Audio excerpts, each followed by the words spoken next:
Welcome in. We are so glad you're joining us for this deep dive. Absolutely. It is great to be here. Today we have a really fascinating piece of source material to explore with you. And I want to immediately direct you to epistles.online. Right. That is the website where today's topic originates.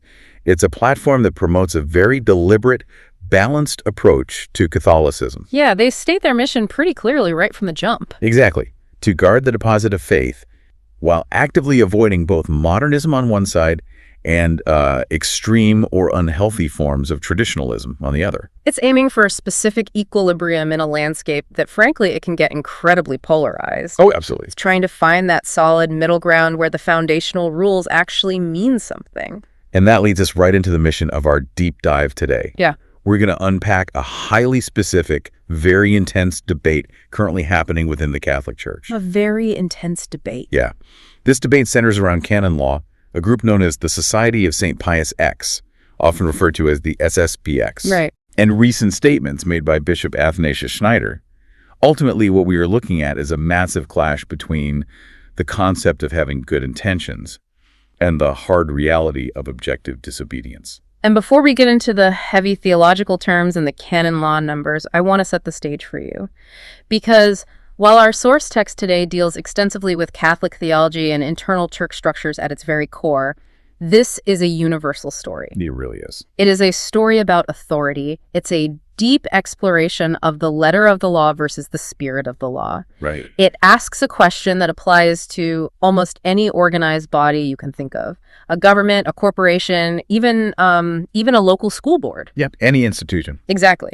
That question is, can subjective motives, no matter how pure someone claims they are, ever truly excuse breaking the fundamental foundational rules of an institution? Okay, let's unpack this.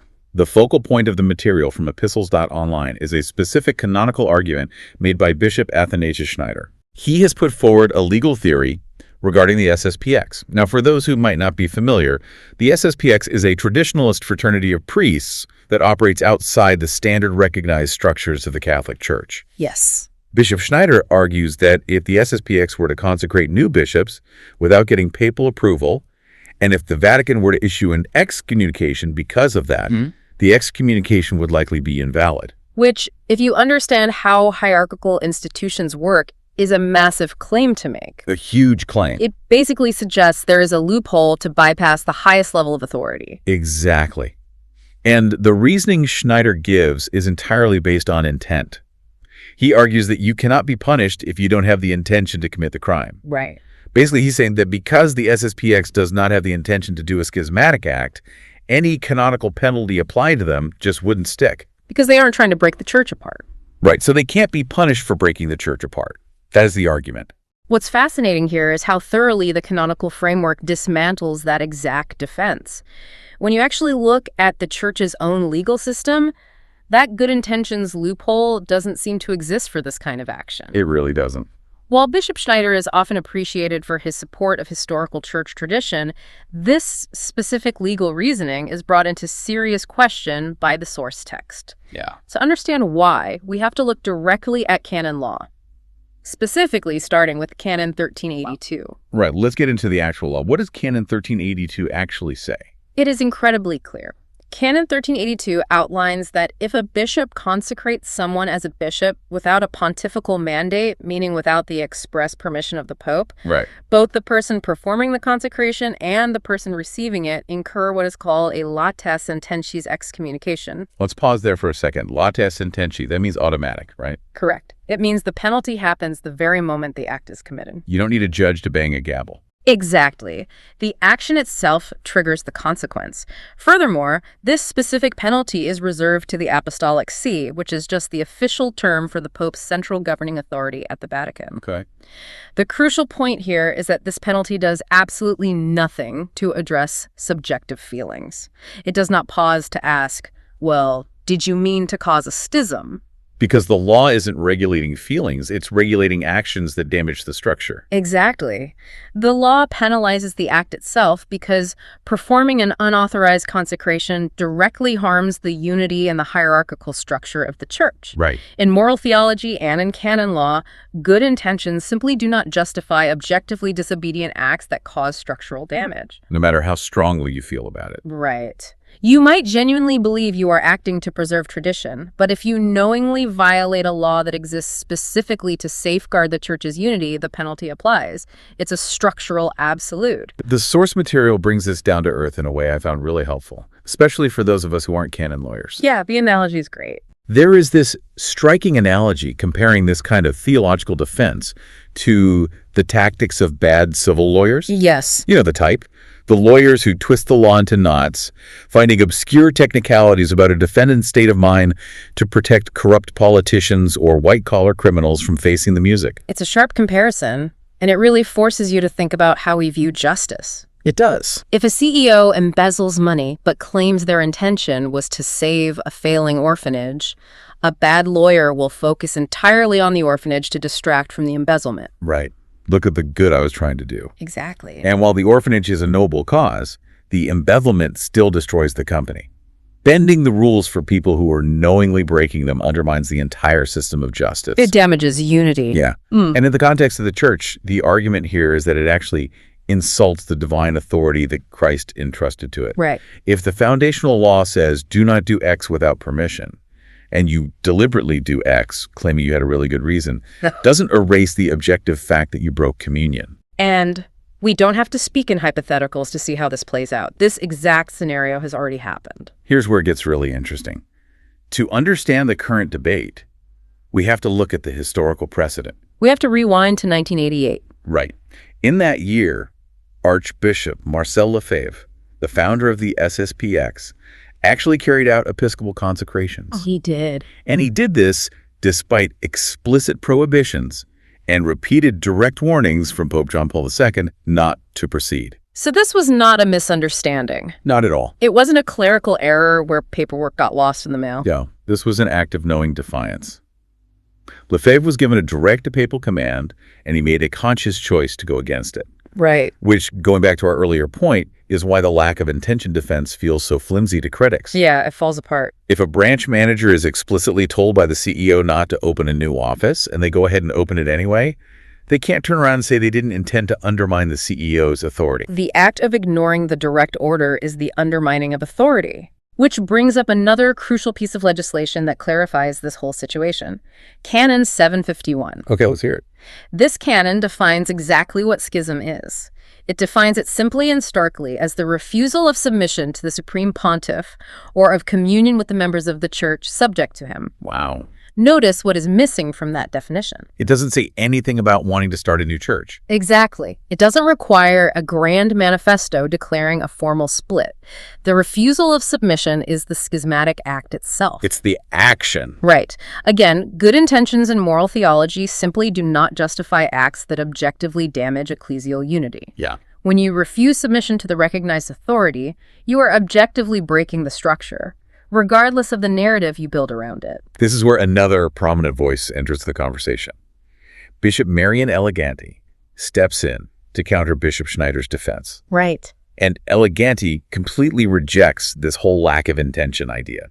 He argues that claiming you have no intention to create a schism doesn't change the reality of what you're doing on the ground. He essentially views it as a smokescreen, a way to have your cake and eat it too. Yes, the perspective from the source is that these claims of good intentions actually mislead the faithful. They really do. They mask actions that are effectively schismatic, allowing a group to operate completely independently while simultaneously pretending they are still fully united with the Pope. And Eleganti delivers what is probably the most memorable critique we are looking at today. I love this part. He describes the current state of the SSPX as existing in a jurisdictional nirvana through self-authorization. Jurisdictional nirvana. That phrase really sticks with you. Let's dig into that. What did that actually look like in practice? It's a brilliant way to describe a closed-loop system. Think about it like an internet echo chamber, but applied to an ancient religious institution. Right. This nirvana involves as a group considering themselves to be the only true, faithful Catholics left. They view themselves as having the only reliable sacraments.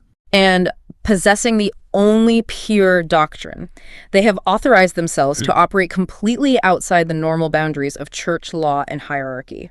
But, and this is the key to the nirvana part, they don't suffer any of the internal friction or guilt of being rebels. Well, exactly. Because they've convinced themselves they are the ultimate defenders of the very law they are breaking. They get all the comfort of feeling totally right without the burden of having to actually obey anyone who disagrees with them. Precisely. It's a self-sustaining bubble. Mm-hmm. And that bubble directly challenges the foundational reality of how a unified church or any unified organization is supposed to function. Right. But that brings up a massive question, and I'm sure you listening right now might be wondering about this. Yeah. If jurisdictional nirvana is bad, what is the alternative? Based on this rigid interpretation of canon law, does the church demand blind, unthinking agreement to absolutely everything a pope says or does? Does obedience mean turning off your critical thinking skills? It's the natural next question, and it's vital to address it. To answer that, we have to look at Canon 273. Okay. This canon outlines a special obligation that clerics have to show reverence and obedience to the Supreme Pontiff, as well as to their own ordinary projects, which just means their local bishop, the person in charge of their specific region. Right. This obligation is not framed as an optional suggestion or a corporate best practice. It is a structural default. A structural default, meaning it's built into the very foundation of the institution. Yes. This requirement of obedience is part of the core structure established by Jesus Christ through Peter and his successors. It's the bedrock. Yeah. You can't just opt out of it when it becomes inconvenient. If we connect this to the bigger picture, there's a massive amount of nuance here that is crucial to understand. Let's get into the nuance. The source material is very careful to point out that obedience does not mean endorsing every single prudential judgment or pastoral decision a pope makes. This is a really important distinction. There's a difference between foundational obedience and agreeing with every management decision. Absolutely. To illustrate this, let's look at recent history. The text points out that many completely faithful, obedient Catholics have raised genuine concerns about controversial pastoral documents. Yeah. A prime example is Fiducia Supplicans, that recent, highly publicized Vatican document regarding pastoral blessings. That caused a huge stir. It did. That document prompted legitimate, intense disagreement and debate among the faithful and even among bishops. So tension is allowed. Disagreement is allowed. But the article draws a hard line on how you handle that disagreement. Right. The bottom line here is that disagreeing with a particular pastoral document does not cancel out the fundamental principle of obedience. The structure remains, even when there is severe tension within it. You can write letters, you can debate theology, you can ask for clarification. But you cannot unilaterally decide to ignore the chain of command and start consecrating your own bishops. Deliberate, structure-breaking disobedience, like unauthorized consecrations, is not just a minor disciplinary issue or a passionate protest. Yeah. Rejecting the obedience owed to these offices is, in effect, an insult to the divine order itself, according to the source anyway. All right. And this holds true regardless of how questionable or imperfect the actual individuals occupying those offices might be at any given moment in history. It completely separates the office from the man holding it.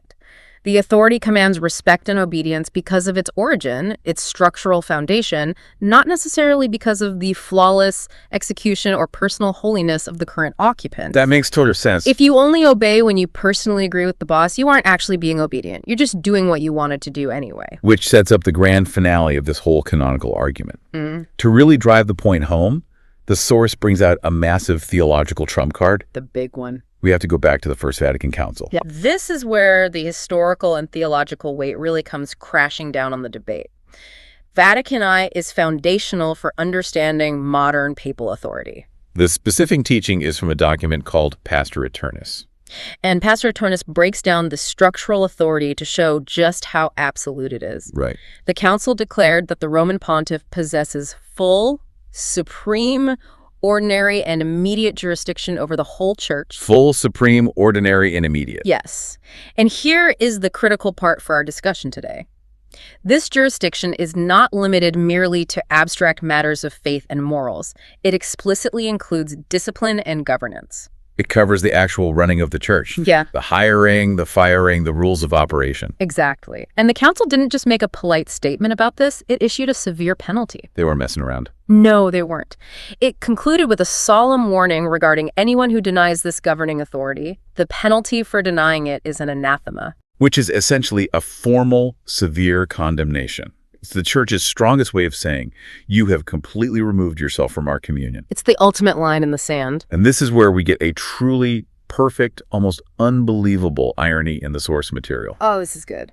The author includes a very clear, highly readable English translation of this exact anathema from Vatican I to prove the point that you cannot resist the Pope's governing authority. But where did the author find this excellent translation? This is easily the most compelling part of the entire analysis. It reveals that this specific translation of the Vatican anathema comes directly from a book called Flee from Heresy, a Catholic guide to ancient and modern errors. And who wrote that book? Bishop Athanasius Schneider. The irony is profound. It's staggering. Think about what's happening here. The very same bishop who is currently arguing that the SSPX would not incur a valid excommunication for breaking the rules due to a lack of intent, is the exact same bishop who published the translation of the historical decree stating that persistent resistance to the Pope's governing authority brings an anathema. The analysis essentially uses Bishop Schneider's own published theological translations to completely dismantle his current canonical defense of the SSPX. It's wild.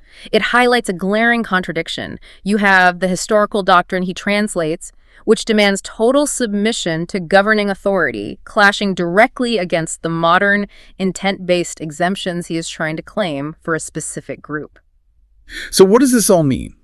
When we pull all these threads together, the conclusion is incredibly firm. Yeah. It argues that groups operating outside the structure simply cannot claim absolute fidelity to the church and to tradition while simultaneously disregarding the authority that governs it. You can't have it both ways. Claiming to be genuinely traditional while ignoring the actual governing structure of the church is a contradiction in terms.